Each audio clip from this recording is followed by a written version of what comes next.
yari indorerwamo mu byo kwizera, yari intangarugero ku bantu bose. Tuvuge amen. Amen. Abasaza gahunda yabo bayishoje kuri niko bashoboye, nta kundi. Tuje kumureba hano n'umuvandimwe, twaramubwiye tuti soko ugize neza ko waje. Aratubwira ngo naje nyine ndi hano, ngo ariko nge ngo sinkamere ko mu mahanga. Ubwo naje hano tibikamere naho nshobora kuba naragirije mu mahanga. Asifiwe Bwana Yesu. Ndashaka ko tuzina dutera imigeri dusirimbe. Haleluya. Haleluya. Ntabwo dufite isoni, dufite ipfunwe. Ni umukozi w'Imana watashe. Kandi nifuza ko ndanabisengera ndanabisaba Imana idufasha tugere ikirenge mu cya pasiteri. Abana be bari hano muhumurike. Asifiwe Bwana Yesu. Muhumurike. Muzehe yagiye mu ijuru. Turaririmba niturangiza indirimbo nka 3 cyangwa 4 turaririmba indirimbo 4 hano. Niturangiza turaza kumva abantu batuganiriza ku magambo y'Imana. Hari abakozi b'Imana hano turi kumwe na Pastor Gatungo. Aratubwira amagambo make k'iminota nka 20. Hanyuma turaza kumva Pastor Bajushu. Turaza kuba tumenya aho tubigejeje. Ariko icumba sazi gitumye dusigara twishimira Imana. Tuzamurira Imana ishuri. Musimbuke mu byine tuvuze haleluya kuko ni recommandation dusiga tuneze.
Yes,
kuko umubyeyi wacu yaje tukamusura kandi twaba tumuherekeje.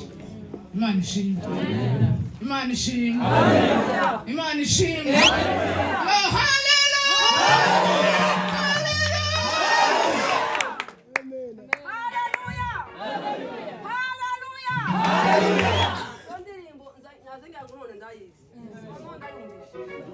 Yesu ngo azaza uhamagara babandi yapfiriye kandi naje zoba ndiyo amazina yabo bose Yesu yavuze mu ijambo zanje ndasize kandi nazo ngo zirazi aravuga ngo nta wundi uzoshobora kumva zitamuzi. Haleluya! Yesu aravuga ngo ngiye kubategurira hanyu aho muzaba. Yesu aravuga ngo aho azaba urane nuko nzaba. Icyo gihe Yesu ataraza ntaho nari mfite nzoga, ntaho nari mfite, ariko Yesu aravuga ngo ngiye kubategura hanyu. Ahanyu ntabwo hahuye n'Abisirayeli, ahacu ho tuzaba niho mwene data yagiye. Pasiteri ari muzaramaje yasaga na data, nicyo cyatumye iwacu bataramye ndavuga ngo akajya kumutaramira, ariko hari umunsi hazaba umunsi umwe.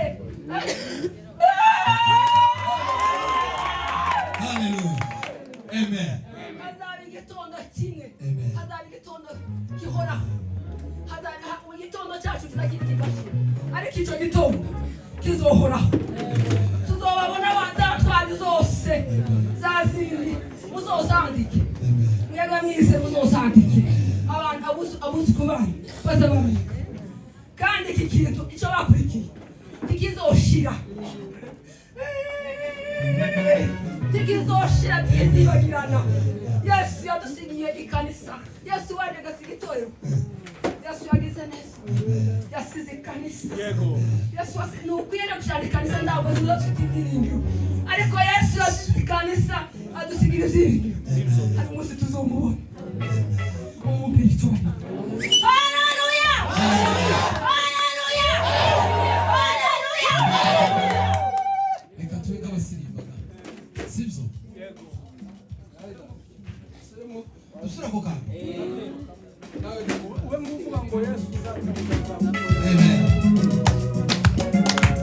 Yesu databuja nawe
He